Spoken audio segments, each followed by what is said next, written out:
Hey, y'all already know what time it is. It's WTNT's 107.7 Q in the street. I got your country cutie Cakes in the building. Hey, I'm in here. And I got the slickest talking asshole I know, the man with the plan, Enrique fan. Y'all already know what time it is. It's turn up on a Tuesday. We got a special guest in the building. We got Mr. DunDeal in the building. What's happening? What's happening? I ain't even gonna lie. Every time we said your name earlier, it was like dun dun dun dun dun dun dun. Yeah, shout out to Shawty Low. What's going on, man? R.I.P. Shawty Low. Yeah. Welcome to Q in the Streets. We appreciate you for coming and kicking it with us today. No problem. We doing a little Mr. Suave come in with the pink. You know. Real summertime. How are you, man? I'm good. How are y'all? Man, we good. So let's get into you for a little bit. For the people who don't know who you are and don't know what it is that you do, let's go ahead and break the news to them. Okay, I'm a producer. First of all, I'm from California. I came out here when I was 17. I've been producing. I was signed to a lot of people. I was signed to Rough Riders. I was signed to Bad Boy and a few other labels for being a rapper. And then I kind of stopped doing that and started producing. That's heavy. Yeah. So what? Rough Riders? Do you remember Rough That's what I was Riders? ready to say. Like you rough. Oh, Shut down, roll it, don't stop. Oh, like you That's work big. with some huge people, some huge names. What was that moment that you decided, okay, I want to step from behind the mic to now behind the board? The first thing I ever did was for Tyler Perry through a company called Visual Grammar, and the music ended up on 3 or 4 of his movies, and I got a check for like $250,000 when I was 19, and I was like, you know what? Look, give me a dollar. Give me a dollar. So what equipment I need to buy? Right. What? Nah, I took it serious after that. After I got the money, I was like, okay. That's People rocking with me crazy. for real. Yeah. So you have a big name here. You're not an ATL boy. So how did you come here and make your mark? I am an ATL boy. I mean, I'm 30. I'm 31. I'm about to be 32. And you moved here when you was 17. And I got here when I was So, I He mean, can so, claim it. He can claim it. especially your years of starting to go out, you was kind of here. Yeah, and then I came here every summer to visit my grandma. So, from LA to Atlanta every year, this is my second home for sure. So just to jump into it, what do you like better, Atlanta or That's what I was gonna LA say. or Cali? I love Los Angeles, but Atlanta is my home. Oh, I hear that. You dig? I hear Music wise, the better artist. Atlanta. Okay. Come on. It's the makeup music. Listen, I'm just gonna keep it real. I started Young Thug when he used to come to me when he was 16, 17, rapping, and I was the first person to really give him a chance and put his music on. I did his first single ever. It went gold right out the gate. So That's Atlanta, big. right? Atlanta is my home. Yeah. Are you guys still cool? Yeah. That's what's up. That's what's up. What artists would you like to work with? Because you pretty much work with like everybody. Rihanna. Oh yeah. Okay. Give me a session with her, somebody. You gotta put it into the atmosphere. So are man. you that's more what I'm like saying. a club Hey. banger type writer, producer? Or are you more like a Okay, slow jam? so I did Hannah Montana for Migos. I did She Oh, that's Twerking hot. for Cash Oh, you did Doll. Hannah Montana? Oh. And Stoner. Yeah. I did She Twerking. I did With Stoner. Cash Doll. Yep. Okay. Young Thug, Stoner. I did Cake for Trey Songz. I did Ty Dolla $ign. That's enough. In Your Phone. I did. Damn! He got bangers. I did Y'all hella. miss bangers. Them ain't no. Bangers. Right. And them is summer bangers. So you Right, know I when did you got hella all songs this. for Ty. Okay, so where's your writing process come from? Like that's a lot of writing. That's a lot of good writing.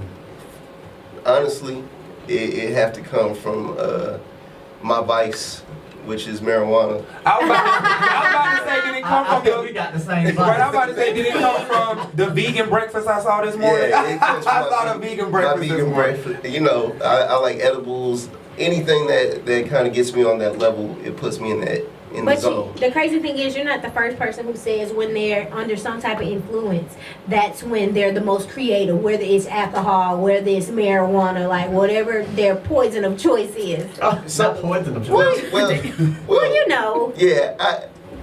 Yeah, I understand that.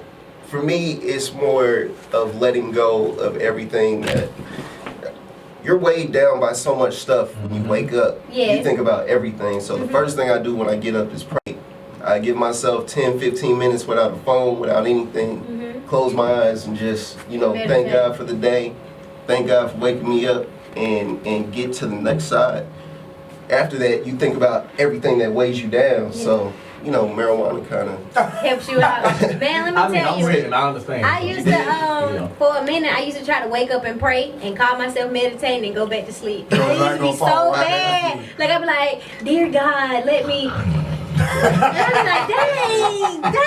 That's why you messed don't wake up up. and pray in the bed. See, but no, my alarm go off and I'd be like, dear God. you can't do it like that. And be right back sleeping. It'd be so First thing, you bad. set your alarm clock across the room. You can't set your alarm clock on the side of your bed. And it's too much work in the So morning. you haven't always had just this easygoing journey. You had some stuff happen in Texas a long time ago. So how did you? What's the bounce back from hitting pretty much? I wouldn't call it rock bottom, but hitting a bump in the road and bouncing back to your amazing career, like. Well, that $300,000 they gave me helped. Yeah.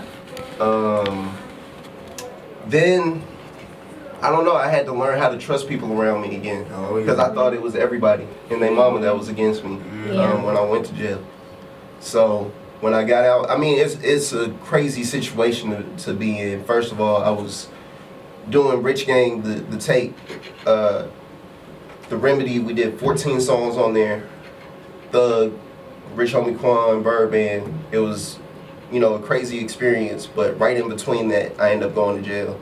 Wow. And I didn't know what happened. Right. You just in there. Mm-hmm. Dang. And That's crazy. You was like at the peak of everything. So Yeah, as soon as everything's going up for me, it's up. something happens and it brought me back down to earth. But sometimes I guess that kind of has to happen to humble you. Yeah, it definitely does. So, Well, go ahead. I was just gonna say on a lighter note, I'm admiring your tattoos. And Oh, thank you. for everyone who can't see, they're not just like regular tattoos. Like he has Art. artwork on his neck. So what I would love to know, like, which one is your favorite tattoo? The one I got on my rib that says loyalty. I hear that. Mm-hmm. It means everything to me. And then the second one that says, let the words of my mouth and the meditation of my heart be acceptable in thy sight, O Lord, my strength and my redeemer. Somebody grew up in the church. Hallelujah. You did. Hallelujah. Hallelujah. I feel it. So bouncing back from everything that you have now, signed to Atlantic and Yes. Was it Hoodrich? Yeah, I was with Hoodrich. With Hoodrich? Yeah, that's prior. Now, I'm just with Atlantic, Exclusive. I was about to say that's not even like a big deal, Yeah. just with Atlantic, Well, I want to ask you a question about something that's buzzing on all social media outlets with up and coming artists, Triple X. What's your outtake on that situation, and what advice would you give to up and coming artists? Be careful, watch your surroundings, don't let people catch you slipping, and understand if you're in this industry, everybody sees you as a target, Yeah. period. Right. So all these artists out here just know, because what I see with a lot of up and coming artists, they want the beef. You know what I'm saying? Like everybody goes to social media looking for beef. Like nobody is just like, oh, here's my music. Like every time you write a track, you're targeting somebody because you want the beef. It's not about the fame. It's like the beef. I forgot about I think his name was Lil Scoop. Under Meek Mill, when he was trying to come off the ground and then he gets shot because he's beefing with somebody, and Meek Mill kept saying all he wanted was a coup. Yeah, Snoop, my bad. Snoop. And that's crazy. But I honestly think that a lot of that comes from them looking at the rap game and thinking that beef is what sells. Yeah. And that's why most of them go in trying to create the beef instead of... Well, see, that's because beef has changed over the years. Mhm. Before it used to be formulated and put together, so people could meet their target audience and people could work together to kind of do it behind the scenes. Mhm. But now it's turned into something that they don't understand, that it takes the other side first before you can do the beef. Now they just think beef. Right. Even though with XXX, he didn't have a lot of beef. Like when you look at X, he wasn't on that wave. He was kind of on a positive note, and it just shows you that no matter what you want, protect yourself. Right. Have your people with you. That's what I Right. said. Where was you at by yourself? That's what I said. If you're in this music industry, no matter who you are a star. Believe you're a star. So if you're a star, keep your people with you. Yeah, all the time. Loyalty know is that's the key, right. and I always have it with you. Cause it was just crazy to me. I didn't follow his music or anything like that. But then when I get up and I see like waves of stuff, just saying, he's been pronounced dead. All these people. Then they immediately said, I don't even know the young rapper's name. That they're accusing another Florida guy that they're accusing of doing it. We was just watching his video. Yeah, like. It was just crazy. And you know how social media is quick to jump on stuff. They're like, no, we saw this red mask in your car. You were 6 minutes up the road. It's just, everybody wants to be. They did say that they saw a person with a red mask leaving the crime scene with the gun. Yeah. Too much? And it's the same type. Yeah, it's crazy. But yeah, it's just like, when old girl was in the freezer and wanted to be an investigator. And they like, I heard her screaming no. And it's like, bro, you ain't hear nothing. You know what I'm saying? Look at her mouth. Yeah, all of that. It's just crazy. But back to the music side of things, I will say, we know with your scripture on your chest that you grew up in the church. What was the first time that you fell in love with music? Honestly, my mom just used to listen to all old school music every day. Also, my mom talked to Russell Simmons when I was a kid. Wow. So she kind of got me in this mode of music. My mom was a lightweight Joe Jackson. She was like, if you're going to be a rapper, You gonna do it. you going to rap. Yeah. And so I was like, she would have me wake up 12, 1, come rap that song. Yeah. Rap the song that you know. With that being said, I'm excited. Like, do you remember any of your old raps or any? Nope. Come on, man. Come on. You remember? I know you remember something. Rap up in there somewhere. No, Yeah. I really don't. I wish I could. Yeah, that would have been dope. So with the many people that you work with, what is next for you? Because you work with so many powerful names. You signed to one of the biggest labels, period. So what's next for you? What do you want to do? Right now, I'm picking up artists. I have an artist. You guys just played a song, Blueface Valley, with Foreign Exchange. That's my record label. Okay. So what does it take to get signed to DunDeal? You gotta have it. That What it is factor. what is the it factor? Is that rappers only? It's everything. The it factor is everything. You can sing, you can rap, you could have sign language. It doesn't matter. It's just it's the it factor. It's the wow factor. You gotta have the presence. Right. When I first met Thug, I knew from the day that we met, even with what he had going on, I was like, in 5 or 6 years, he'll be a star. Right. And people looked at me crazy. I tried to get every person I knew. I would be like, hey, bro, you need to sign Thug, sign Thug, sign Thug. Right. Nobody would, nah, I'm straight, until boom. He took off, and now they regret it. Of course. So with Foreign Exchange, I hear you say the it factor. Are you looking for the next person who can jump on the wave right now, or are you looking for that next sound? So, I always revert things back to Thug. When I first was working with Thug, everybody was like, he sounds like Lil Wayne. And that was the wave at the time. You know? It takes you knowing how to mimic an artist so well. I say that all the time. That you can take it to the next level and become your own artist. My business manager always tells me, one thing that he always tells me is that the people before you have already laid out the blueprint. Don't change the formula. Exactly. You can put your twist on it, but don't change the formula. They laid out the blueprint. Why would you change it? And that's what Lil Wayne did with Jay-Z. Lil Wayne took what Jay-Z was doing and did his own thing to it and put harmony to it and his own thing. But it still doesn't stop the fact that Jay-Z was his favorite rapper, and that's who he derived his style from. You know? That's dope, because it's like I've never heard that, and I'm a big Wayne fan. Yeah. And it's just that to compare music from up north to down south is almost obscene, you know what I'm saying? To be, it's just two different things, because I go back and forth with my up north friends, and they like, how do you not like Jay? And I'm like, I ain't trying to say I don't like him, but I'm not gonna just put him on and ride to him. Like, he doesn't get to me like Wayne does, or like I used to be a big Plies fan. Like, me and Plies used to ride hard. I used to go off the Boosie when Boosie first got hot. I knew every Boosie song. I knew every Boosie song. I swear, but it's like down south, we just like a little bounce to our rap. Other than up north, when they like, I'm on the corner selling drugs. What's up? Slap my mama. You know. That's something. Just like out here, people could just say every song is. You know what I'm saying? Like a bop. Right. Bop kind of sound. And so all I say is, if you have something and you may sound like somebody, it doesn't mean that you're not your own person. It Right. takes money to become your own person. Right. Once you start to get the money, then your style starts to form. There's nothing wrong with that. But it's okay with sounding like somebody else. Look Yeah. at Coke and Pepsi. Yeah, They both taste alike. Well, I was about to say Coke and Pepsi. Who was that? they take. Coke. They, I'm just they saying, take- like, the drink. I'm Coke just and saying, like, Pepsi. look You're at Popeyes, aggravating. look at Popeyes, look at KFC. Like, those are the type of things that No, my you can't food- compare those two. Well, I don't eat. You should I have don't said eat- churches. I don't KFC. eat either, so it don't even matter. You got a food with Popeyes. You're not gonna do that, baby. Nah, I don't do fried chicken though. You don't eat fried Yeah. chicken. I get that. So as far as foreign exchange goes, are you artists out or are you looking for new artists to join the team? Right now, I am. Wait, focused- before you answer, just know, us three, we can do a little two-step. Yeah, we gonna- You wop, you Yeah, we gonna wop. be the homegos. The what? I was thinking more dream girlish. You know, ain't nobody doing that right Home number two, now. and me. And then and me. Sweet. So, but back to it. Are y'all Jackson looking 3, to Jackson add 5 people by the to the empire? First, we want to make a name for the empire. Okay. So it comes from putting all your efforts into your first artist, Right. and so that's what I'm you doing looking right for that now. first swing out artist. Well, I got him. Oh. Blueface Valley, and we're about to drop a new project with a lot of good features on there. Migos, Gunna, Rich the Kid. Where's the listening part?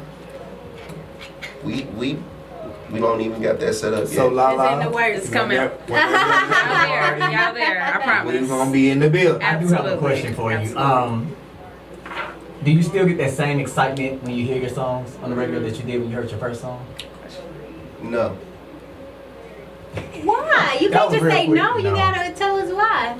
Because so my first song on the radio was Rich Kids, I See You. And that was back in 2011, I remember 12. that song. So that was like my first song where I was like, oh my God. Like I pulled over on the side of the road. I was like, I'm calling You call everybody. your mom? Out. Right, I called my mom. I was like, Mom. And then the next one was Cash Out and Young Thug. I Got It. Cash out. I used to rock. Yeah. Woo, that's high school. She days. twerking. Yeah. Hey, Yep. it go off. And then after Stoner and She Twerking and Hannah Montana played on the radio She for so long, Yo, Hannah Montana was a bang. yeah, it kind of She just twerking was lit too. Like that Yeah. was a. If you put stuff on for strippers and they can make money, that's a banger. Yeah. She twerking made. And then- I know you and made then- some girls some money. and then the Kevin Gates stuff. Yeah.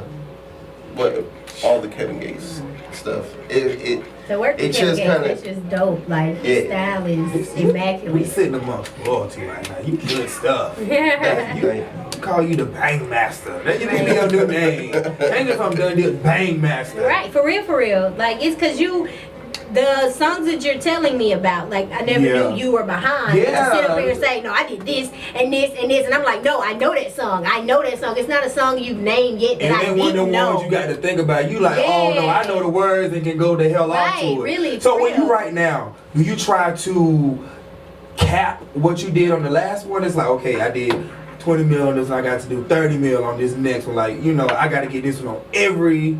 Like how? Oh, yeah, do you set goals for Do each you, I'm about record? to say, do you try to outdo the last one? You know what? It's not up to me. If it was, of course. But sometimes you just gotta let records grow legs. That song I did that, well, I got 2 or 3 songs, but the last big song I did, Culture 2 on the Migos, it went double platinum, Work Hard, and right now it's just about licensing. Like the song got licensed to TNT for the finals, and then it gets licensed for a movie, and then you find ways for it to make money without you having to do anything. Mm-hmm. That's right now. Right now, I could go through my ASCAP, which is my publishing for my music. I maybe have 106 to 107 songs that are out there. So everything right now is just making money. Making money. Yeah. Yeah, So I so- have to ask. I Oh, have to go ahead. ask, like, and this might be a difficult one to answer, but I hope you will. Go ahead. So who was the most favorite, dopest, best energy person you worked with in the studio, and who was the worst? Ooh.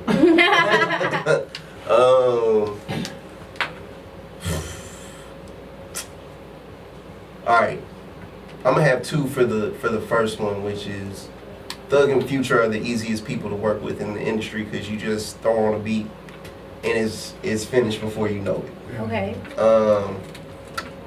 The worst person. Or difficult. We're not gonna say worse. Let's say Yeah, difficult. I would like to use difficult. There's a few people that just don't get it. That I just no name artists that Just the difficult people to work Are they with. young cats? not necessarily young. Sometimes they old. People who believe their own hype.